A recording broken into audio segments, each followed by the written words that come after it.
topics and opinions expressed on the following show are solely those of the hosts and their guests and not those of W4WN Radio, its employees, or affiliates. We make no recommendations or endorsements for radio show programs, services, or products mentioned on air or on our web. No liability, explicit or implied, shall be extended to W4WN Radio, its employees, or affiliates. Any questions or comments should be directed to those show hosts. Thank you for choosing W4WN Radio.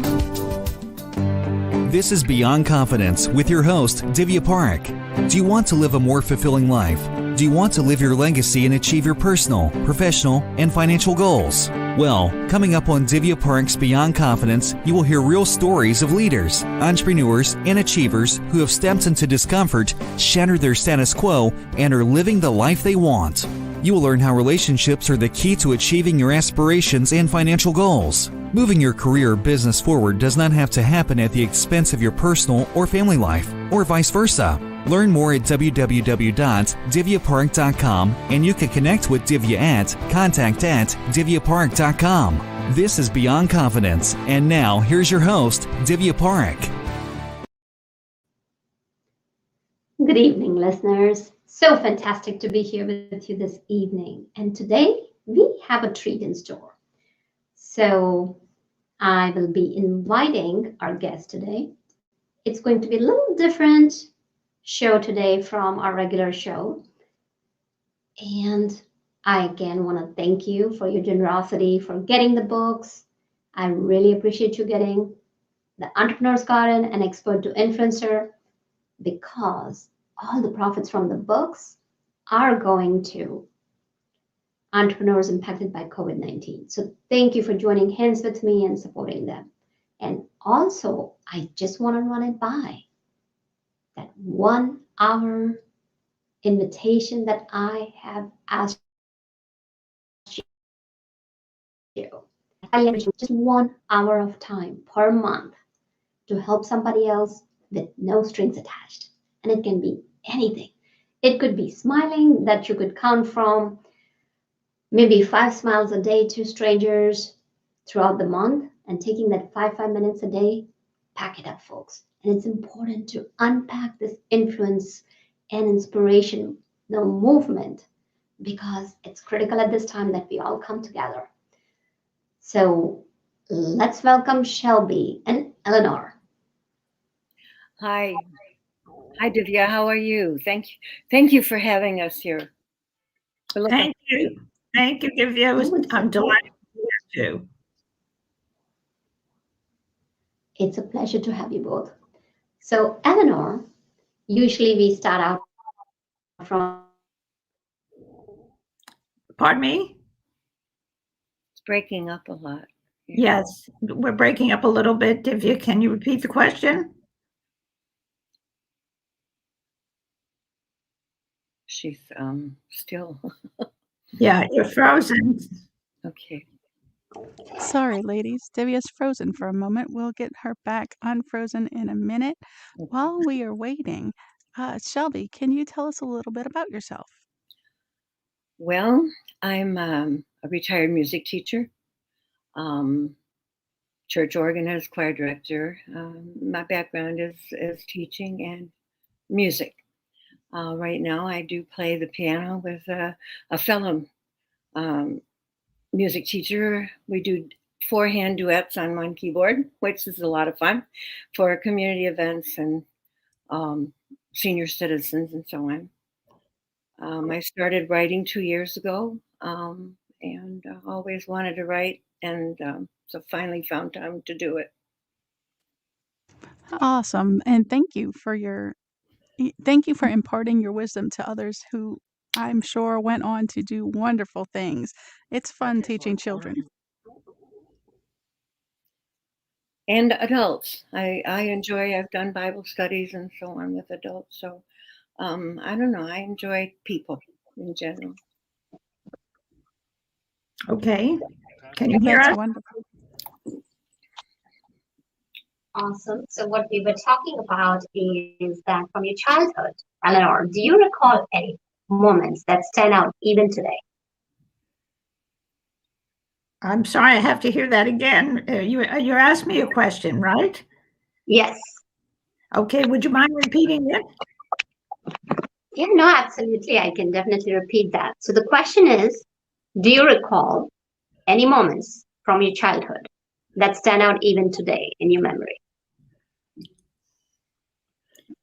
Yes, when I was voted the prettiest in my class, and I was shocked, and I went running home and skipping home and told my parents, and my mother said, okay, tell your dad when he comes home, he will want to hear it.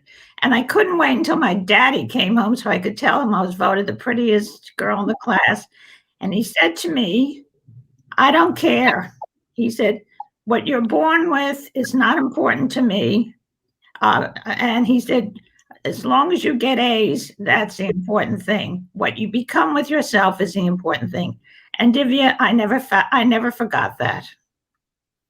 Oh, that is so profound, right? Because with age, we do tend to lose the concept of beauty. It's totally in the eyes of the beholder, as they say. If someone to look that with age, you're maturing and becoming more dignified and distinguished, then that's another story. It's just those social norms that tie us down with all these expectations. What a beautiful story. How about you, Shelby? Well, I was sitting here trying to remember. I'm your typical, atypical 78-year-old grandma. So when I was young, wow, that was a long time ago. But I was reminded that when in elementary school, well, until I was in college, I was very, very thin. I think I weighed 95 pounds when I graduated from high school. So when I was in grade school, the kids would call me skinny or something like that. And I said, why are they always bothering me, calling me skinny? There's this guy over, one of the boys, he was skinny as I was, you know. They didn't bother him, but I never did figure it out.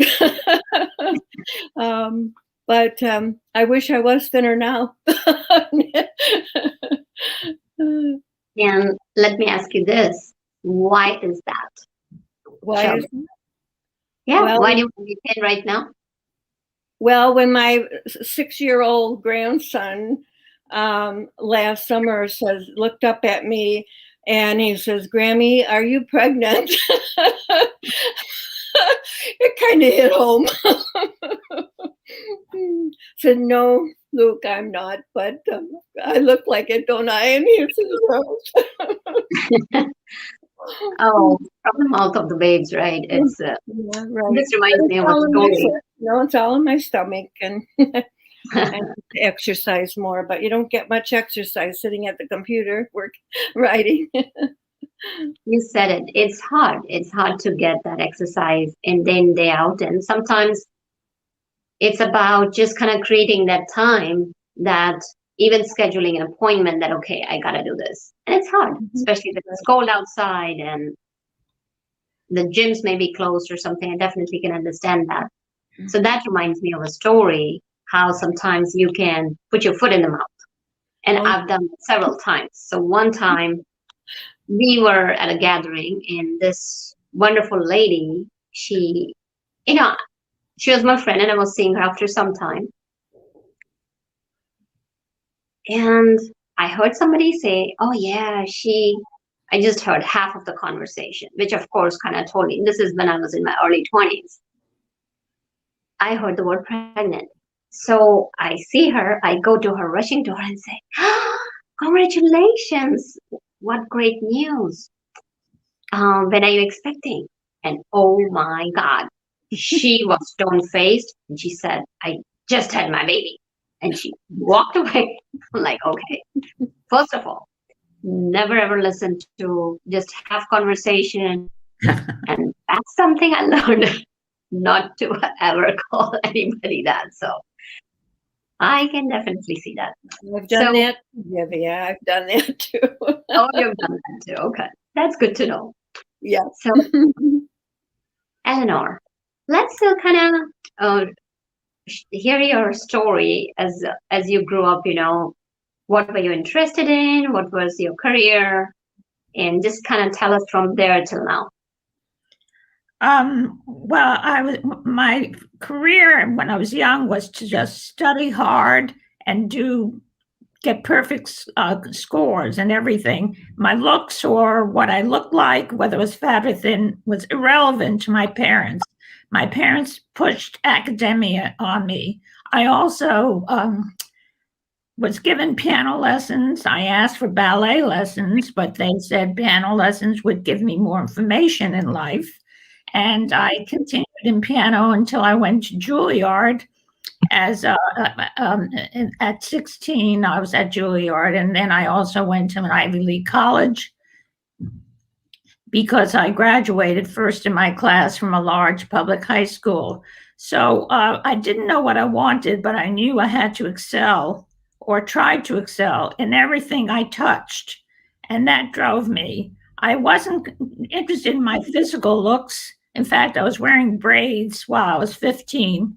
And when I went to Vassar, which was college, I walked in with braids and into the class, and I looked around, and I was certainly out of it. And I still remember one girl took me under her wing, and she said, "You need a haircut. You need a bob," I think she called it. And when I went home, I told my parents I was cutting my hair. And I came back with a bob, and some of the kids didn't recognize me at college. So I think you might say I was backward socially, but I really wasn't. I did have boyfriends. I just presented myself very intellectually. I did not present myself physically, although obviously some boys found that attractive anyway. So it didn't seem to make any difference. So after college, I'm from the generation that Shelby is. I was very upset I did not have an engagement ring on my finger. We grew up in the time where we were supposed to graduate from college. I went to an all-girls school, and we were supposed to get married, raise a family, have children quickly, and the husband was the breadwinner. And we were the caretaker of the home, and which I did. And I worked for a short time. I was a school teacher, a high school teacher. When I became pregnant, I got married. When I became pregnant, I had my children. And then my husband and I lived as a team for 44 years. And when my kids got to be school age, I went back to work. I went into work. I worked as a teacher before I got married, and I went back and I took a job that was a commission job, so I could be home at 3:00 for my kids. So that's how I was juggling, because what came first was my family. The money I was making was secondary. It was a help, but I was not a career. It was not a career. And then life went on. And somewhere, I was still married. I became 60 years old. I went back to work as a real estate broker. I was 60 years old, and I said, "I'm bored. I'm going to go to law school." And I was afraid to tell my husband. My kids were grown up, and they were out of the house. I was afraid to tell my husband that I wanted to go to law school because he expected dinner on the table, and he was a wonderful guy, but that's the way we had. So I studied for the law bar, the LSATs, and when I got my grades, I applied to law schools at night, and I did get into one. And then I made a very good dinner. And when my husband had dinner, he was sitting down. I said, "Honey, I have something to tell you." And he said, "What?" I said, "I applied to law school. I got in, and I want to go." It's a good thing he was sitting down. And he's a very sweet guy. "Oh my God, how can you? It's going to interfere. I want to move. I want to go to Florida. I want to sell my business." I said, "Don't worry, sweetheart. If you sell your business, I will change law schools. Or if I finish law school here, I can always practice law in Florida. It will not interfere with your plans." So then he said, what do I do about dinner? Because I was going to night school. I was going to go to night school. I didn't want to go in the daytime because I had to work actually in the daytime to pay for night school. So he said, what do I do for dinner? I said, honey, don't worry about it. I will make dinner in the morning, which I did. I would broil the chicken and I got everything out. And I said, all you have to do is reheat it. So he said, how do I reheat it? I said, I will buy a microwave. We didn't even have a microwave. I said, I will buy a microwave. I will teach you how to use it.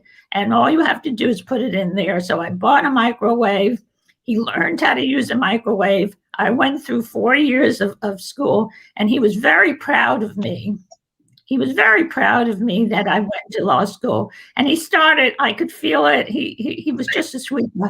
And my grandchildren came to my graduation, and till this day they call me Grandma S.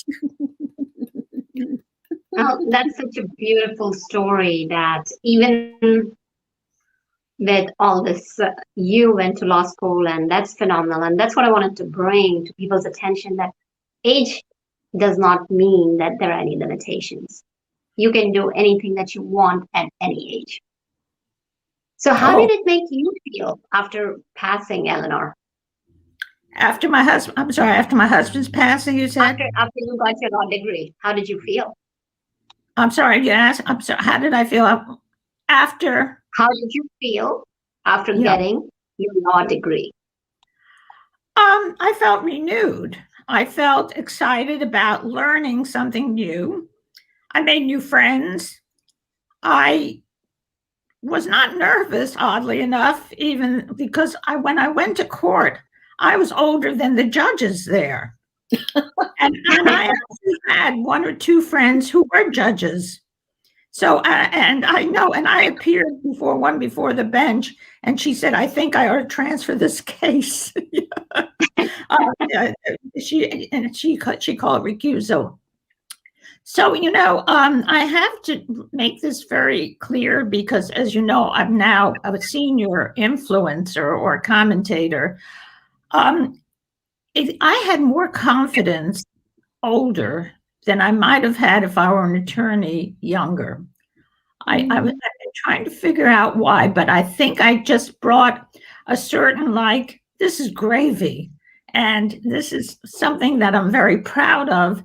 And look at me, I'm practicing law. There's a positivity that was about me that might not have happened if I went to law school first. Yep, life doesn't stop. So what a wonderful story, and such an inspiration to folks who may be thinking, oh gosh, I'm at this age, I can't do it now. If you have a dream, of course, you gotta say, so for example, let's say if I had a dream to become an astronaut right now, I doubt it that I can become. So it's important to check your dreams along with a little dash of reality. So Shelby, tell us your life story. Well, when I was about 10 or 11, my mother said to me, if I could save enough money to buy a piano, she said, would you take piano lessons? I said, Mom, I'd love to play the piano. So a few months later, she says, come on, we're going to go and we're going to get you a piano. So I started playing. I was like 11, 12, somewhere in there, 7th grade. And I just really loved it. And my mom, all those years, loved to hear me practice. By the time I was I had taken about 3 years, so I was about 15. She said, now you're going to have to pay me back by teaching your brother and your sister to play the piano. Oh my gosh, that was a disaster. Till I finally said, okay, I put my coat and hat on, went out the back door, came around, rang the doorbell, and they let me in. And that worked a little bit better. But anyway, so by the time I was 16, the church needed an organist. And I had been accompanying the youth choir, and another 2 girls were learning to play the organ. So we took turns. Every 3rd Sunday was my Sunday. And it wasn't long until the other 2 quit and I was left. So I put in 23 years as organist in that Presbyterian church that I could say I grew up in. I thought I wanted to get a music degree when I was a senior, and I was accepted into Michigan State and Central and Oakland University for be a music major. But my parents said, you're going to Oakland University. It's 5 miles down the road. You're going to live at home, save some money, blah, blah, blah. So the second year, Oakland said, sorry, but we're not going to have music and while you're going to have to transfer or change your major. So I became an elementary school teacher. And I graduated and I taught first grade, I taught third grade, and then I finally grew up and I taught sixth grade for 6 years. In the beginning, I was just too shy to try with the older kids, but the younger kids, I just, loved them. My brother and sister were too younger than me, and so I was used to that. So I taught, and then I got married after I'd been teaching about 4 years, and we were not able to have children for a long time. And finally, 8 years after we were married, we had our daughter. And I took 2 years leave of absence to stay home with her.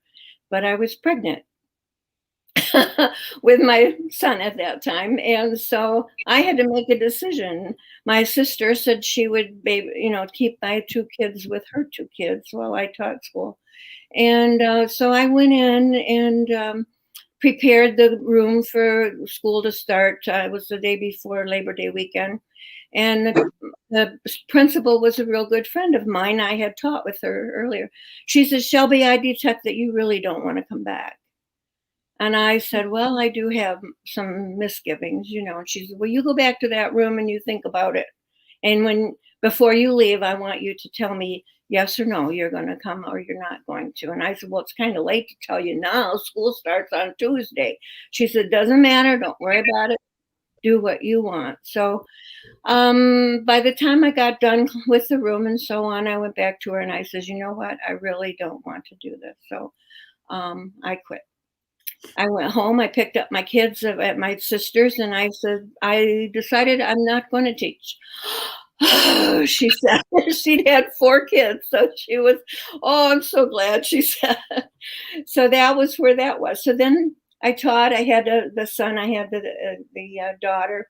And then when my son started elementary school, I decided, well, actually, it was before that. My sister came to me about when the kids were about 5. She says, I'm going to go and study music at Oakland, where they now had the program. Why don't you come and take organ lessons? And she knew that I really wanted to be challenged, by learning some Bach. I could play practically anything was handed to me, but I couldn't do the Bach and the Mendelssohn and all that. So I went and signed up again and started taking classes. And in 1987, then I added my Bachelor of Music degree. And here's a story that was very interesting. I got my degree in music at 43, and it's in organ and in voice, a double major. So I got a second bachelor's degree. And the funny thing is that when I was in college, a friend of my mother's told me, well, you'll lose your voice by the time you get to be 40. And so I guess I proved it wrong, because I was 45, I think, when I got my music degree in voice. So I thought, well, I guess I showed you. But anyway, I went back to teaching, and this time I went back as a music teacher, elementary music teacher. And I taught 15 years as a music teacher.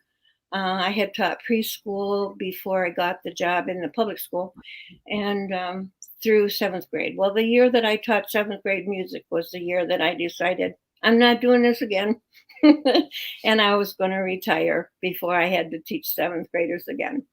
And I did teach 1 more year, but then my husband was 8 years older than me, and he was retired, and he wanted to move to Tennessee. So I retired also in 2000. We moved to Tennessee and we built a roundhouse. We had taken a home building course so that we could tell when the builders, what they were doing and making sure they were doing the right thing and everything. So that was quite an experience. Sounds we like lived it. there then 17 years, and he passed away then in 2016. Suddenly, he was ill. We were traveling from Michigan back to Tennessee, and he refused to go to the doctor. And by the time he did go, it was too late. It was a bad pneumonia case. So I moved back. Sorry for your loss. I'm sorry. I'm saying sorry for your loss. Thank you. So suddenly became a widow. Did you feel like you were catapulted into the unknown when you became a widow, Eleanor? That's how I felt. Exactly. You and I, we read each other's books. And the first chapter is, I call my first chapter parachuting back in, because that's how I felt, back into dating. And also, Shelby also had that feeling of like, oh my God. Well, I decided to do the internet dating and ended up getting scammed. And when a year later found out how huge a problem it was, I decided to write my book to see if I could help other people avoid that experience. And in the process of writing the book, I said, well, maybe I ought to tell them how a 75-year-old woman happened to be internet dating, So I started then with the death of my husband. So very nice. So you guys have right. Go ahead. So you guys have gone through a lot. May I piggyback my story on top of Shelby's? Because sure, I was working as she was. She was retired when her husband died, but I was still working as an attorney, and my life was fine. I was the same age as my husband. He was 74 when he died, and I was 74 at the time. And he had not been ill. He was in good shape, but life took him and he died. We were married 44 years. So after he died, I kind of didn't show it. I didn't go through the typical grieving process. I didn't carry on. I did a couple odd things, like I suddenly moved out of our bedroom and I moved into a studio couch. I just didn't want to sleep in that big bed. It just felt strange. And then after the memorial service, I was wearing black everywhere I went, but I would get up, get dressed in black, go down to the lobby. I live in Manhattan in a doorman building, and I would sit there for about a half an hour in black with a black hat on and greet people who left the house, the building, who knew my husband passed away, and they're walking their dogs, whatever they were doing. And I just sat there, greeted them, then got up and would go upstairs and start working, either go to work or have breakfast or whatever. So I did those odd things, but that was all. And then I guess I felt lonely because I didn't feel anything, but I was talking to girlfriends, and one said to me, I'd like to introduce you to someone. I know he's going to call you. And may I give him your name? Are you ready? So I said, well, Marilyn, I call her Nancy in the book. I said, I need to make a phone call first. So she said, sure. So I hung up and I called my two sons. I don't know why. I was asking permission. So I called one son up. He was 45 at the time. And I said, Quincy, darling, I said, Marilyn, her name's Nancy in the book. Nancy wants to fix me up with a blind date. What do you think? He said, sure, Mom, sure. I said, okay. Then I hung up. My heart was pounding. I don't know why my heart was pounding. Then I called my younger son, who was 42 at the time or so. I mean, men in their 40s. And I see them from time to time. I wasn't doing much with them, babysitting or anything. It was just, loving them. So I said, Nick, Marilyn wants to fix me up on a blind date. What do you think? He said, great, Mom. That's great. I hung up and I called her back and I said, it's a go. Here's my number. You know, have my number. Tell him to call me. And that's how I started dating again. Very nice. So let's talk about the different generations that you have seen in your lifetime. So as far as X generation is concerned, or baby boomers are concerned, can you share, Eleanor, in your own words, what's the difference between the generation in your time and generation today who may be your grandkids?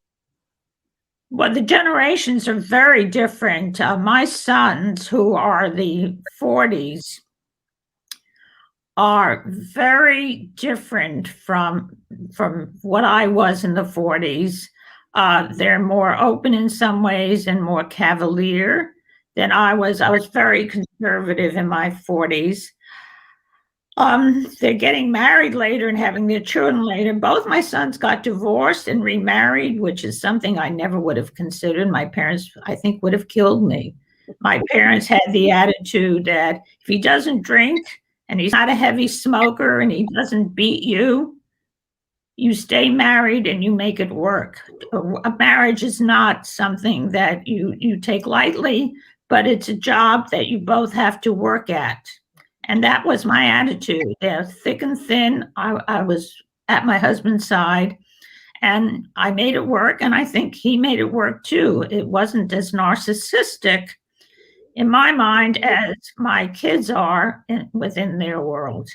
And I think kids today get married later, and I think they care less about having children as a group than I did. It was very important to me to have children and to be married, to have a man's last name, attached to a child. And so that's one of the major things I think about the differences in generations today. Right. And from terms of characters, how would you rate? Because always the older generation thinks that they're better than the younger generation, and the younger generation thinks that older generation doesn't know anything. How would you bridge the gap? And well, partly I became what I won't call myself a senior influencer. I call myself a senior commentator because I think I developed a mission, not just because I wrote the book Dating and Mating After Medicare, an incredible, a journey into an incredible world of dating, loving, and marrying for people over 60s. That's a chronicle of all of us seniors. But I wanted my kids to read that, and even my grandkids are reading that, because I want the generation behind me, your generation probably is just behind me, to understand that we are full-blooded people. We're not over the hill. Some of us are over the rainbow. And to be honest, Divya, I'm here. I can tell you that being 83, which is what I am now, I think this is the happiest time of my life. And I want you to hear it. I want your audience to hear it. And I want my kids to hear it. And I want to tell it. I want to shout it from every rooftop. That's fantastic. And so, Shelby, can you share your thoughts on the different generations and how do you foresee bridging those gaps? My son and my daughter are about the same age as your son, your two sons. My son is 42. My daughter is 44. And they had totally opposite opinions. I asked them, my daughter first, about what would you think if I tried internet dating? No, Mom, you don't want to do that. And she went into all of this stuff. Oh, you'll get, they'll rob you and blah, blah, blah. And no. You need more time for grieving. So I went upstairs and I called my son. Well, what do you think? Oh my gosh, he yelled at me in the phone. No, Mom, no, you don't want to do that. And I said, well, you met your wife on a dating site. Well, that's different, Mom, but no, it's not for you. Don't you dare. Wow. It took them 2 years, 3 years, my daughter, I think, to accept that she would, at first, the first year, she didn't want me to bring any man around the family at all. She didn't want to meet any of them. And then finally, I would just about fainted when she said, well, why don't you ask so-and-so to come to our 4th of July thing? And I said, what? And so by that time, I figured she was starting to accept. I don't take orders very easily, so I went ahead and did my internet dating anyway. Despite that, I knew they didn't like it and they didn't want it. But 2 years later, my son, he went through a divorce and then was looking at internet dating. So it was kind of fun. We were comparing notes. And his opinion of what he was doing was very different than my own. And I tried to tell him, you need to relax and have more fun and forget about being serious all the time. Enjoy it. It's a game. It's flirting, learning, practicing your flirting. So it's good. Just take your time. You don't have to get married tomorrow or find a relationship tomorrow. Just enjoy it. But he's learning. He's on and off again, with the dating sites, and they don't listen to their mother very well. And they say I don't listen to my kids very well either. Obviously, since I did the internet dating and they didn't want me to do that. I'm glad they've come around. They're coming around, and now they have met probably 3 of the guys that I have dated, and they've been okay with it. But I know it's uncomfortable. I'm not real comfortable yet. And I don't think they are, but they're trying. They're trying. Shelby, how many years has it been since your husband passed away and since you started dating again? All right. Well, he died 2 weeks before our 50th wedding anniversary, for one thing. And then that was in July of 2016. Oh. So was that 4 years now? Or 7, 18? I guess it'll be 4 years. My husband died in 2011, so it's 10 years. 10 years. Yeah, I've had 2 boyfriends. So guys, we are nearing to the end of our show. So I'd like to invite you to each of you share your contact information if our listeners want to reach out and share your books. Well, I'd love for folks to go to Amazon or their local bookstore or read the reviews of my book on Amazon, because it'll enlighten you. The name of the book is Secrets of Dating and Mating After Medicare. And it's my journey along 100 other folks that I interviewed over 5 years. So it's Secrets of Dating and Mating After Medicare, or you can find it under Eleanor Vale. And because of the book, I ended up starting a website called resetmyclock.com, resetmyclock.com, where seniors come to get back in the game of life. And it's tips. It's a community-based, interactive website where you will write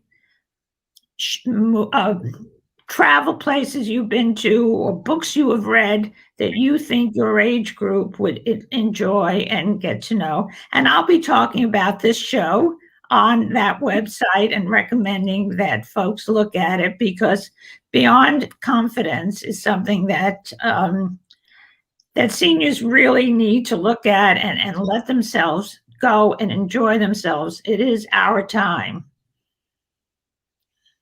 You said it. It's our time. Now, that's good to know. And so many times people forget that as the years go by, it doesn't mean that life stops. It's life to be lived. True. So thank you for sharing that. It's time for us to let loose and live our lives the way we want to and feel we really have. We should have a bucket list. We should do that. We should fulfill it. And every time we do something on our bucket list, put another one on it. Keep that list long. Amen. My book All is right. called, can I talk about mine now? Yes, Learning to Dance in the Rain.